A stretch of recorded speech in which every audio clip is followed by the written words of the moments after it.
The Candymaker's Gift by David and Helen Handel.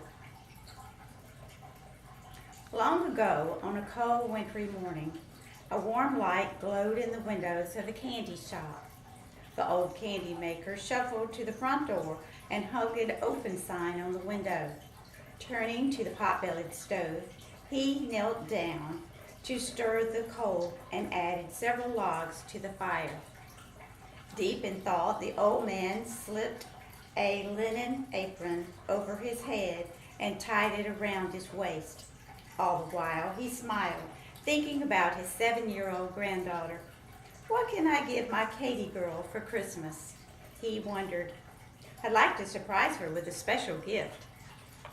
Reaching underneath the counter, the candy maker pulled out an old trunk.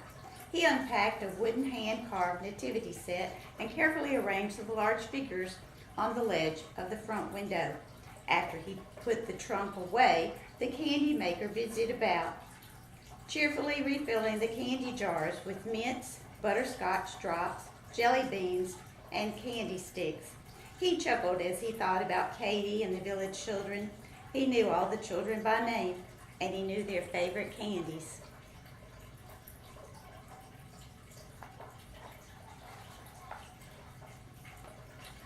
Looking over his list of Christmas orders, the old man marked an X beside the names of the families with children. He slipped in an extra bag of candy for the youngsters. He said to himself, I wish I could see the children's faces when they find the little surprise I've sent. Humming a Christmas carol, he opened the cupboard and took out an assortment of bows, ribbons, and small holiday decorations to trim the gift packages he needed to prepare. Suddenly, the doorbell jingled. With a blast of wind and snow blew into the shop. To the old man's delight, a group of children swarmed inside and flocked like a little flock of birds. Laughing and talking, the boys and girls crowded around the candy case, eager to select their treats. The candy maker smiled as he noticed how Joey, the youngest boy, pressed his worn mittens against the glass and looked over the candy. The old man knew times were hard for Joey's family since the father had died. Everyone except Joey laid their coins on the counter and picked out their treats. The candy maker chattered with the children while he packed their candy in small bags and tied them with bright red ribbons.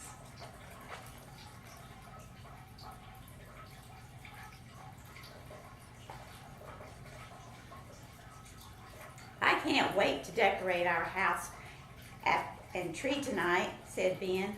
I can't wait to see the expensive china doll I'm going to get for Christmas, bragged little Sarah. The youngsters were silent. The old man knew that hard times had fallen on many families in the village. Many of them would have little to give this Christmas. Kim Lee piped up excitedly. Mr. Candymaker, did you know that our school party is on Friday? We're going to have treats and play games. The old man laughed. Kim Lee, I know you always love to have fun. Oh, time for school, said Ben. Hearing the clock chime, quickly the candy maker passed out their sacks. Then he handed a small bag to Joey, whose eyes lit up as he reached for the gift. Thank you, Merry Christmas, called the children as they scrambled out the door. Watching from the window, the old man glanced down at the manger set. He remembered watching his father carve so many years ago. I hope the children won't miss the real meaning of Christmas, he thought. Walking to the back of the shop, he knelt by a chair and prayed, Dear Lord, you love these children more than I do. How can I help them know you and receive your gift of Christmas? Show me how I can bless them.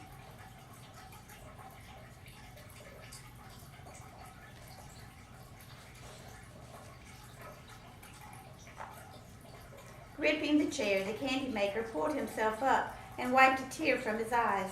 He looked down at the old black kettle and he measured sugar and syrup into the pot. Then he lit the kitchen stove. Patiently, he stirred the candy mix, waiting for it to boil. When the syrup began to bubble, a smile brightened his face. Maybe that's what I can do. I'll try making a new candy for Katie and all the children. A candy that tells about Christmas. What flavor should it be, he wondered. Cinnamon? Raspberry? Maybe peppermint. Katie likes peppermint. Picking up a small bottle, he carefully added these drops to the pot. He said, smelling the nice aroma. This reminds me of the spices given to Jesus by the wise men.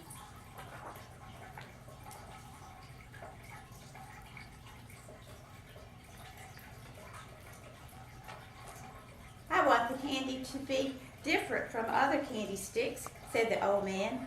It needs to be white because Jesus is holy. He lived a pure and sinless life, the life I should have lived and didn't. I want the candy to be hard, not soft or chewy. It can be a reminder that Jesus is like the solid rock, firm and trustworthy, always there when I need him. The candy maker poured the black, golden syrup from the pot into the bowl to cool. Then he waited. He looked around his shop, wondering how else this candy could be special. Greasing his hands with butter, he pulled the stick glob from the bowl and began stretching it. The more he pulled, the smoother and whiter it became, and he still felt discouraged. Dear Lord, I just can't think of what to make with this candy, he prayed. Show me what to do. Looking over at the nativity set, an idea flashed into his mind. Using his hands, he quickly rolled a clump of the mixture into the shape of a long rope. Then he cut off a short piece and gently curved one end. Triumphantly, he held up the finished stick, smiled. Now, what will Katie and the children think of this?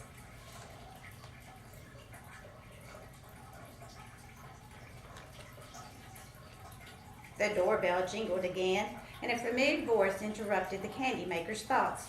Hi, Grandpa, I'm here. A 6-year-old girl skipped into the room, her curls bouncing. The old man laid down the candy cane and turned to hug her. Katie, how's my favorite granddaughter? The rosy-cheeked girl laughed. Oh, Grandpa, you know I'm your only granddaughter. Yes, he chuckled. I know, but you're still my favorite. Katie's eyes widened when she spotted the candy stick. What are you making, Grandpa? She asked. It's a funny shape. The candy maker sat down to watch. What do you think it is? He wrinkled his brow, waiting for her answer. She grinned while she turned the stick sideways and looked all around. I know, it's a cane, like the one you take on your walks.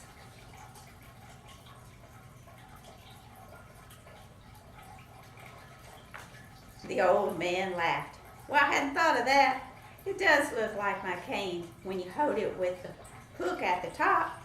Katie pointed to the nativity set. It looks like that shepherd's cane. You're right, he said.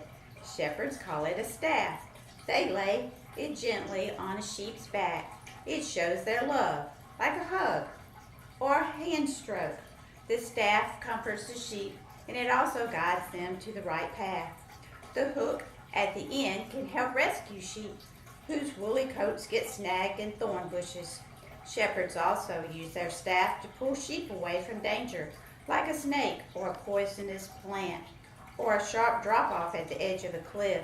Smiling at his granddaughter, he added, Go ahead, taste the candy. While Katie licked the sweet stick, he continued, This staff can remind us of Jesus, our good shepherd. A good shepherd loves his sheep. He would do anything to rescue his flock, even give his own life.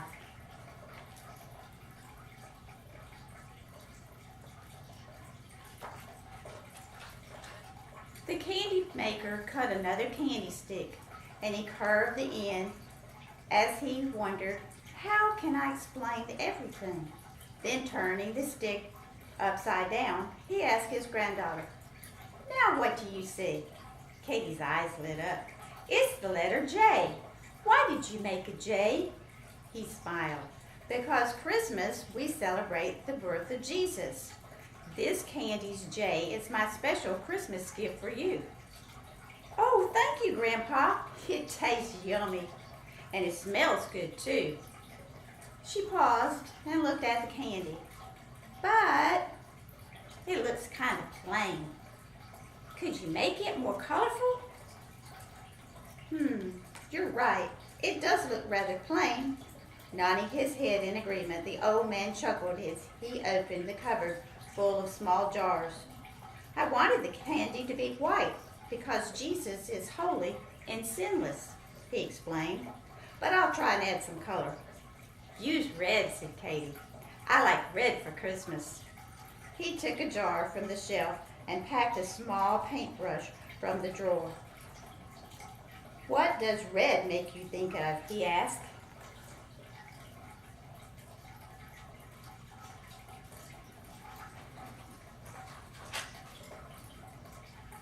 Katie watched her grandfather dip his brush into the food coloring. Red makes me think of hearts and love, she said. Ah, you're helping me, dear girl, he replied in a soft voice. Slowly and carefully, the Candymaker painted a swirl of red around the white stick. And he finished the long stripe. He looked up and said, the Bible tells us, for God so loved the world that he gave his one and only Son. Oh, Katie, I wish and pray that you never forget the very first gift of Christmas. Was baby Jesus the first gift of Christmas, she asked? Her grandfather nodded. Yes, Jesus was God's gift, a gift of love to the whole world. The red stripe can remind us of God's great love. The old man spoke in a softer voice as he began painting another line on the candy stick. Red also makes me think of the blood that Jesus shed for us when he died on the cross.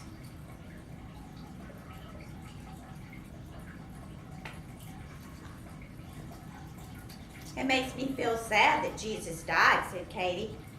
Yes, it is sad, but his death on the cross proved how much he loved you and me. It's a joy to know that Jesus willingly gave his life so we could be forgiven. When you taste the sweet candy, think about his sweet love. Just remember, Jesus isn't dead. He came out of that grave alive. He lives with us today, and that's a good reason to rejoice.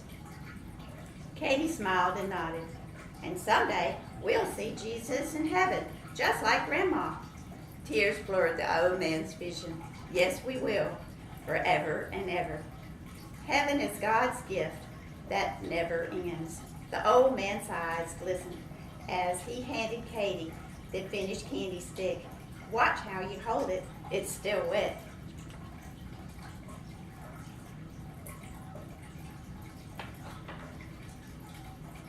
The elderly shopkeeper leaned back in his chair. Well now, tell me, what do you think of it, Katie girl? Oh, I like it, Grandpa. Will you make some more? I'd like to give them to my friends. And I can tell them what it means. He saw Katie's eyes sparkle. Yes, I'd like to make some more. He promised. You and I will work together. After I cut each stick, you can curve one end and make it into a cane. You can even try painting the stripes. This is going to be fun, she said, jumping up and down. Tears of joy filled the Candymaker's eyes.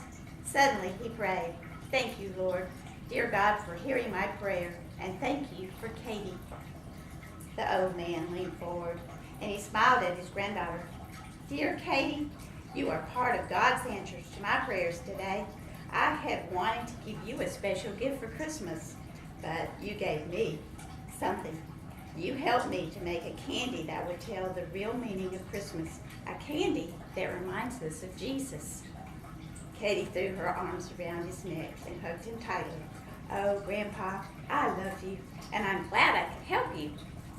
Let's thank God for helping both of us, he said quietly.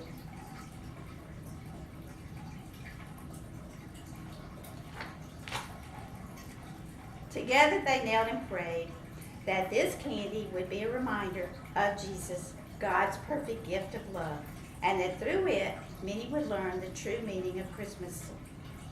Outside, the snow fell quietly, blanketing the little store. Inside, the warmth of the wood stove and the sweet smell of candy filled the candy shop.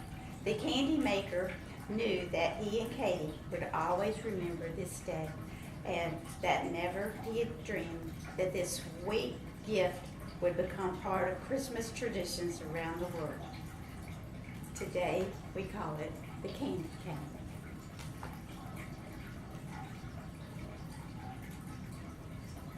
Merry Christmas.